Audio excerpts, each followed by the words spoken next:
sa pamamagitan ng awit, sa pamamagitan ng pakikinig. Mga kapatid, sa tanghaling ito, ako po'y nagpapasalamat sa Panginoon dahil tayo ay dinala niya muli sa dakong ito. Amen. Na Purihin ang hindi Panginoon. po naging hadlang yung mga trabaho natin. Yes, Hindi po amen. naging hadlang yung mga lakarin natin. Amen. Kumbaga, binigyan tayo ng Espiritu ng Panginoon. Priority na tayo ay magpaabala sa kanyang presensya. Amen. Dito mga kapatid, sa aking na isulat dito na ating pag-aaralan ay sana po nating to offense. Kasi pinanalangin ko naman to sa Panginoon. Sabi Yes, ko, Lord, amen. turuan mo ako kung ano po yung aking Dadalhin. tuturo sa aking mga kapatiran sa bundok. Kasi Amen. mahirap pag Labas, yung labas. sa isip mo lang tapos wala yung panalangin Holy ng Spirit. Panginoon, Holy Spirit. Ako po'y natutuwa mga kapatid doon sa sinabi ni Sister Rachel na nagkakaroon siya ng excitement, Amen. Pastora, pag Amen. every Friday. Hindi lang Amen. pala ako yun. First love. Kinikilabutan ako mga kapatid. Amen. Dahil sa totoo lang, pag Friday, halos wala po talaga ako dito sa bundok. Ang ano namin is Saturday, Sunday. Kasi yung Friday, yun po yung talagang kailangan po talaga ako doon. Pero wala pong hadlang mga Amen. kapatid. Purihin ang Walang Panginoon. imposible. Kasi Yes, God. Huwebes pa lang parang nire-ready na ng Diyos yung Amen. pangangailangan namin. Palakpakan po natin ang Panginoon. Panginoon, mga kapatid ko, kung tayo lang ay mananalig sa Kanya at matuto tayo makinig sa Kanyang Amen. pinapagawa sa atin yung Amen. Espiritu baga, Brother Romney. Kasi doon tayo dadalhin ng Panginoon sa kung saan yung tama. Dito sa Lucas 6:38. Ang sabi, isang verse lang naman to, Pastora, yung Amen. Purihin ang Panginoon. ang sabi dito sa Lucas 6:38, magbigay kayo at kayo'y bibigyan Amen. ng Diyos.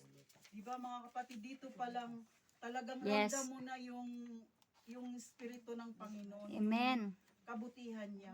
Hustong takal, Amen. siksik, liglig, at ano pa mga Umaapaw. kapatid, umaapaw. Amen. Ang Purihin ang Panginoon. ibibigay sa inyo. Sapagkat ang panukat na ginamit nyo sa iba ay siya ring gagamiting panukat sa inyo. Amen. Praise the Lord. Hallelujah. So, mga Salamat. kapatid, yung ginagawa po ni Pastora sa atin, mga kapatid. Purihin ang Panginoon. Kumbaga, ito, malaking abala to sa kanya dahil sa kanyang katandaan. Tapos, Amen. pinag-prepare niya tayo ng pagkain. Amen. Purihin ang Akala Panginoon. natin ganun-ganun lang, pero sa paningin ng Panginoon, ay Amen. napakalaki po yung Purihin. gantimpala ang Purihin. nag-aantay sa kanya. Sa Purihin kabilang ng buhay. Panginoon. Kasi Amen. meron Palakpakan kabilang natin ang buhay, Panginoon. mga kapatid. Yun yung Hallelujah. hindi natin natututunan na mayroon pang kabilang buhay. Amen. Yes. Mga Amen. kapatid, sa buhay natin dito sa bundok, minsan nakakaranas tayo ng mga paghihirap madalas. Amen. Sa paglalakad lang ang hirap-hirap. Amen. Pag nakarating ka na sa finish line, lalo sa bahay mo. Purihin ang Panginoon. Kaya yung buhay. Palakpakan natin ang Panginoon. May finish line talaga tayo. Purihin ang Panginoon. Dito mga kapatid, meron akong dalawa to yung Amen. pinag-anuhan ko na kung ano yung ituturo ko. Dito na lang ako sa Kung anong pagkain natin ngayon, tanghalian. kung ano po yung, kasi ayaw ko lang na magsalita lang na sa isip ko lang. Amen. Pinag-aralan ko rin to sa mga naririnig ko. Amen. every Sunday, Amen. Sa mga pastor, ganun. Amen. Purihin ang Panginoon. Napipick up ko yung mga sinasabi. Yes. Amen. Dito mga kapatid, sa unang paragraph na aking ibibigay sa inyo, Pagkain. pagkain, ang sabi dito, minsan may mga tinatanggal ang Panginoon sa buhay natin. Amen. May mga kaibigan na tinatanggal, may mga trabaho, mga negosyo na inaalis para ma-realize o maisip Yes. natin na hindi lang mga kapatid, trabaho mo, Amen. Amen. ang pagkain sa'yo. Amen. Hindi yung bangko mo, Amen. Brother Nick. Hindi yung talento mo, Amen. edukasyon. Amen. Mga kapatid, sa unang paragraph pa lang, parang hindi ko alam, nanginginig po ako, pero sabi ko nga nating to opens kasi ito ay Nakakadurog ng puso. makakapag-ano sa atin. Pabago. Kung mananais mo. Dito sa pangalawa mga kapatid, ang sabi, pero ang Panginoon ang iyong provider. Amen. Ang Yes. Panginoon Amen. ang nagbibigay sa iyo. Praise the Lord. Amen. Purihin ang Panginoon. Hallelujah. Hallelujah. Hallelujah. Yes. Provider ang ating Panginoon. That is your Jehovah Jireh. Yes. Mga kapatid, kung tayo lang talaga ay matuto sa Holy Spirit kung ano po yung Amen. sinasabi sa atin, ay talagang napakasarap po na maglingkod sa Panginoon. Amen. Purihin ang Panginoon. Hallelujah. Pumunta lahat ang iyong pangangailangan. Pupunuan niya ang Yes. lahat ng iyong pangangailangan. Yes. Amen. Hallelujah. Madalas na sinasadya ng Panginoong tanggalin kung anong mayroon ka. Amen. Ito mga kapatid, minsan pinapahintulutan niya ng Panginoon. Amen. Hallelujah. Para yung mga taga-Israelita sa loob ng 15 days mana ang kanilang pagkain, di ba? Amen.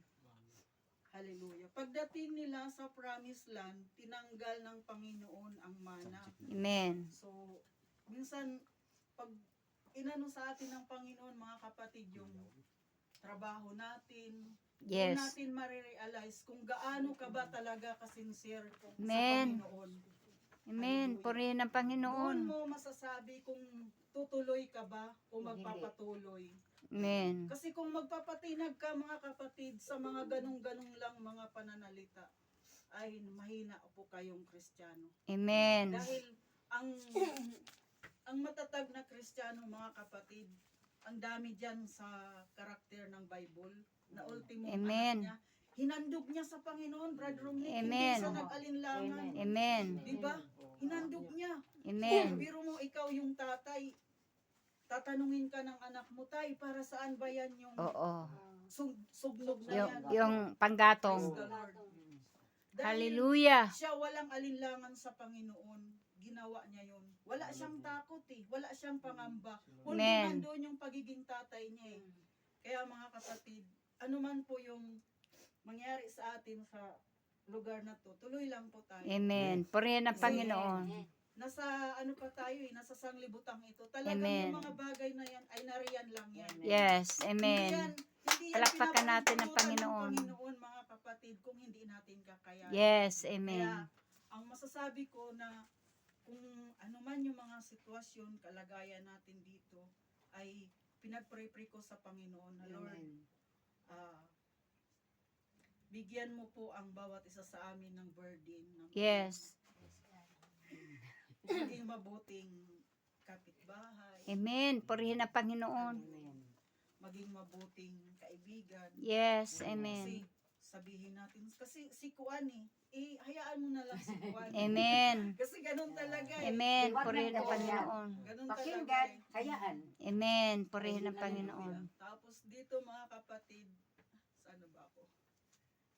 Kaya nga kung may pagkakataon na may tinanggal ang Panginoon sa atin, hindi ibig sabihin na pinapahirapan niya tayo, pinapahirapan tayo ng Panginoon, kundi, hallelujah, hinahanda tayo Amen. at sinusubukan tayo ng Panginoon kung nakadepende ba tayo sa Kanya. Hallelujah. Amen. Purihin ang Mahirap Panginoon. man kung manatili tayo sa bigyan, mahirap man manatili tayo na bigyan, manalangin tayo na bigyan mo kami ng pagkain sa pang-araw-araw kung sagana tayo sa pagkain, di ba? Mga Amen. kapatid, napapansin nyo ba yan? Pag marami tayong pagpapala, di ba parang hindi tayo masyado nag-pray-pray, hindi tayo Nagpre-pray. nakasandal sa Panginoon. Yes, Ramdam totoo. mo yan. Kasi Purihin ng Panginoon. minsan ganun yun eh, pag busy-busy, di ba? Busy-busy, tapos punong-puno yung rep nyo ng pagkain, parang okay lang naman kahit hindi ako Marami. nag-pray-pray, marami. Pero hindi pala daw, sinusubukan Amen. lang tayo ng Panginoon. Hallelujah. Amen. Kasi naranasan ko yan noon, matagal na siguro yung parang yung ganyan, nasagana kami sa mga biyaya, ganun, parang nakakalimutan ko na manalangin, tapos sabihin ng asawa ko, ikaw, bigla ka na lang tatayo sa hinihigaan mo, hindi ka na lumuluhod eh. Kasi bago po kami tumatayo sa higahan namin, kaugalian talaga na nagpare-pray Manalangin. kami. Oo. Kaya minsan, dahil sa pagod na rin, kasi siyempre tatayo ka, mag-prepare ka, lalo na yung high school pa lang yung mga anak ko, talagang pinag-prepare ko yan sila ng pagkain. Kasi hindi yan sila nasanay sa pira eh. Mula Amen. elementary hanggang high school, parang yung pira sa kanila, wala lang. Amen. Walang value eh. Ngayon na natuto, Brother Romnick, nung naging college na. Kasi may milk tea na, may french fries, may Jollibee. Kaya doon na naging sila sa pera, parang takaw nyo sa pera na ka. Ayan. Kaya minsan nararamdaman natin na parang ang hirap manalangin. Tapos, kasi, ay mayroon naman kami kahit di kami mag-pray. Pero yung pala ay paalala lang yun ng Panginoon sa